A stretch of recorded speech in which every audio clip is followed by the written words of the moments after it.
Selamat pagi, Bapak Selamat, Ibu semuanya. Selamat selamat pagi pagi, Pak Hendi. Pak Hud. Semoga Pak Hud dalam keadaan sehat dan baik, Pak Hud. Nah, Ya, saya sehat. kita ketemu lagi nih di pagi hari di weekend ini ya untuk kembali ke dalam sesi kedua kita ya, Pak Hud ya. Ngobrol seru bahas kepemimpinan begitu. Jadi ada dua topik yang diajukan oleh Pak dosen begitu, dan kita akan spesifik membahas pagi hari ini tentang kepemimpinan yang agile dan smart ya, khususnya kepemimpinan di tahun 2022 begitu. Nah, kenapa sih kok kita membahas tentang kepemimpinan yang agile dan smart ya Bapak Ibu teman-teman ya, karena seenggak-enggaknya ya kita sedang menghadapi empat momen penting ini ya. Kita menghadapi revolusi industri 4.0 ya, dan ini diprediksi hingga tahun 2060 nanti kita masih akan menghadapi revolusi industri 4.0. Kemudian kita juga akan menghadapi tantangan Indonesia emas nanti ya di tahun 2045. Kemudian kita juga tengah masih berjuang ini ya menghadapi wabah pandemi COVID ya.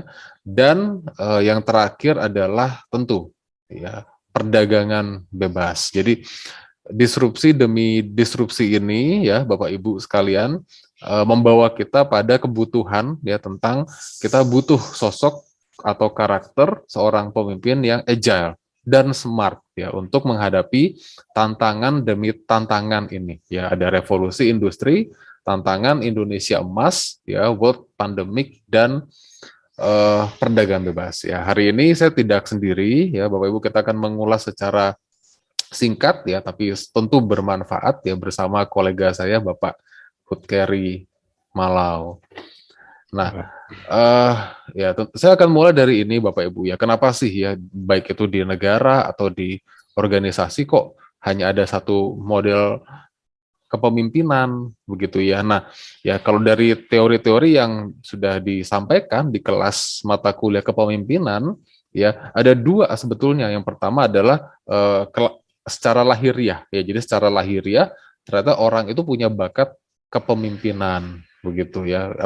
Dia pintar berkomunikasi ya, atau kemudian dia overconfident, dia tetap terlalu percaya diri di depan umum begitu.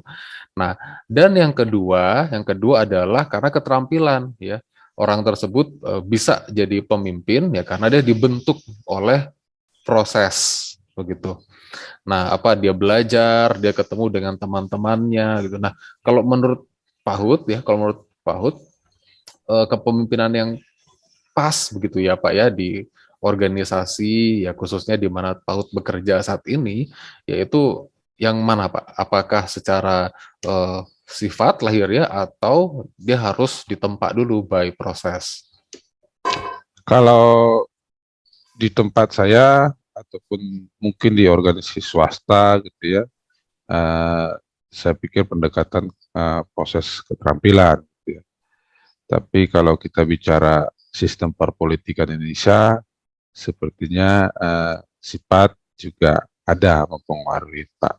Jadi kalau Hmm. dari saya, makanya kadang-kadang untuk membentuk pemimpin itu dari level atas tuh, dari level bawah itu juga sudah dipersiapkan dengan misalnya kayak jadi manajemen training, leadership development skill gitu ya, sampai dia berjenjang tour of duty, itu kan suatu proses pendekatan keterampilan. Jadi saya juga memahami dan meyakini ya bahwa menjadi pemimpin itu ya melalui proses pendekatan keterampilan, Pak. Itu mungkin dari saya.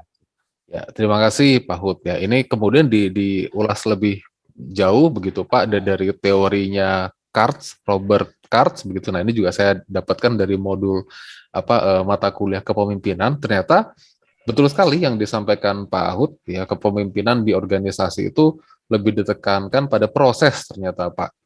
Ya, jadi pemimpin itu harus punya kemampuan teknis, ya pemimpin itu harus punya kemampuan merangkul dan komunikasi, ya, dan dia juga harus punya kemampuan konseptual gitu.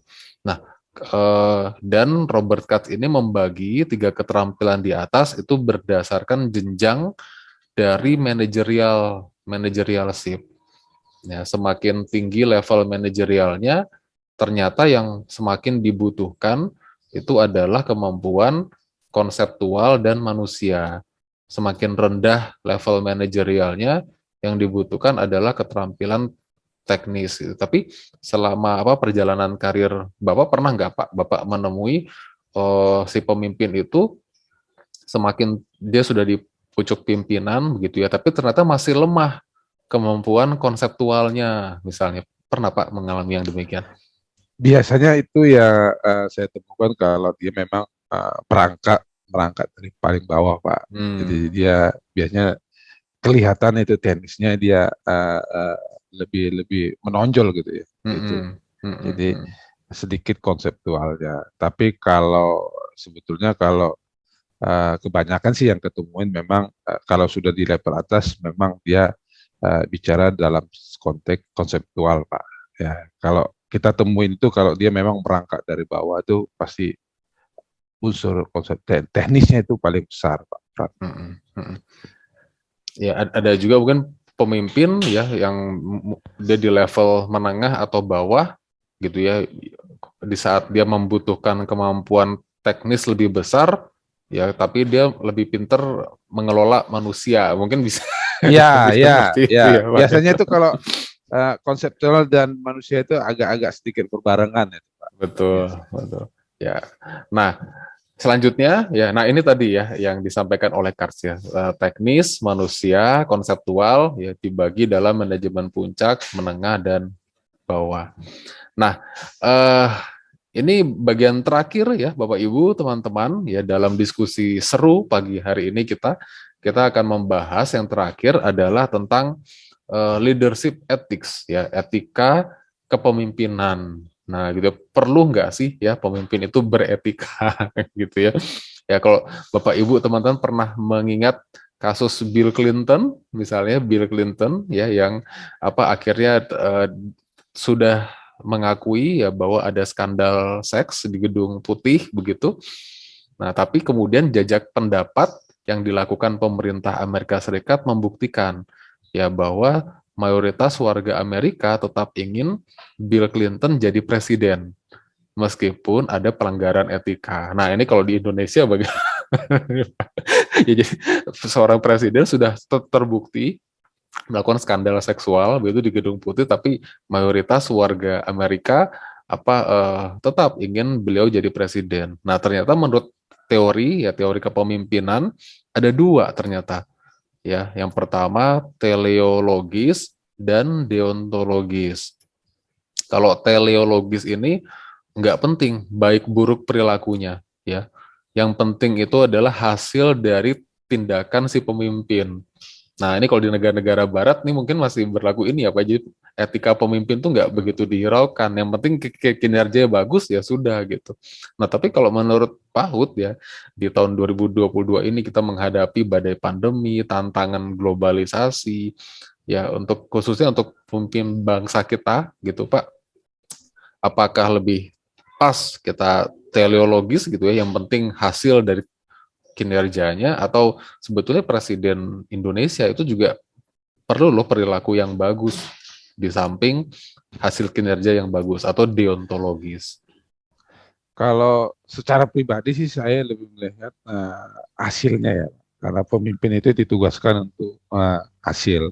Hmm. Tapi kalau kita berbicara dengan Indonesia ataupun orang Timur gitu ya, lebih banyak itu konsepnya adalah deontologis gitu ya. Mereka lebih banyak melihat etikanya di mana pemimpin itu sebagai role model gitu ya untuk ditiru gitu ya.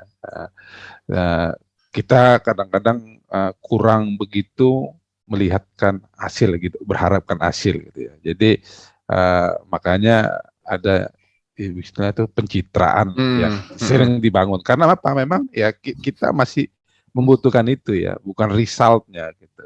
Jadi mau Hmm. nggak mau karena ada konsep ya permintaannya cuma apa? Permintaan masyarakat kita adalah uh, pencitraan itu bahwa harus ideal gitu ya. Uh, kita sering lupa, gitu. Kita sering lupa apa yang dijanjikan bahwa tidak ada hasilnya gitu ya. Nggak terlalu menuntut, tapi kita itu menuntut apa secara etikanya sih. Jadi itu Pak. Jadi kalau kalau saya pribadi sih dengan banyaknya kasus seperti ini harusnya orang-orang yang menunjukkan result gitu daripada etika. Tapi kalau dilihat dari masyarakat kita sendiri ya kebutuhannya masih etika. Itu sih Pak dari Terima saya. kasih. Baik sekali jawaban dari Pak Hud. Ya, ya baik itu pemimpin di bisnis maupun pemimpin di negara. Ya, pemimpin negara jangan lupa ya kita juga harus mengukur hasil akhir dari kinerjanya ya Pak. Jangan Iya, terlalu jangan terlalu senang dengan ramahnya gitu ya, attitude-nya baik, tapi cek juga kinerjanya sudah sejauh mana. iya. Gitu ya. Nah, Bapak Ibu, teman-teman, ya jawaban dari Pak Hudkeri tadi sekaligus juga sebetulnya sudah menutup ya edisi kedua kita nih ngobrol seru bahas kepemimpinan ya. Singkat sekali ya, ini sudah 14 menit. Ya, tapi kita sudah membahas banyak poin Bapak Ibu pagi ini ya, tadi urgensi kepemimpinan ya, terus pendekatan sifat, pendekatan keterampilan ya, dan kita tutup tadi dengan perlu nggak sih ya pemimpin itu beretika. Ya, mungkin ada penutup dari Pak Hud, kalau ada silakan Pak Hud, Cukup tentang sekian Pak. cukup sekian ya Terima Pak Hud kasih ya. waktunya. Ya, terima kasih Bapak Ibu sudah hadir menyaksikan ngobrol seru bahas kepemimpinan pagi hari ini ya. Sampai ketemu di edisi berikutnya ya. Tetap bersama saya dan Pak Hudkeri ya. Selamat berakhir pekan. Stay safe, stay healthy. Terima kasih Bapak Ibu, Terima kasih terima Pak. kasih Pak Yo, Hudkeri. izin Lip. Ya, silakan Bapak.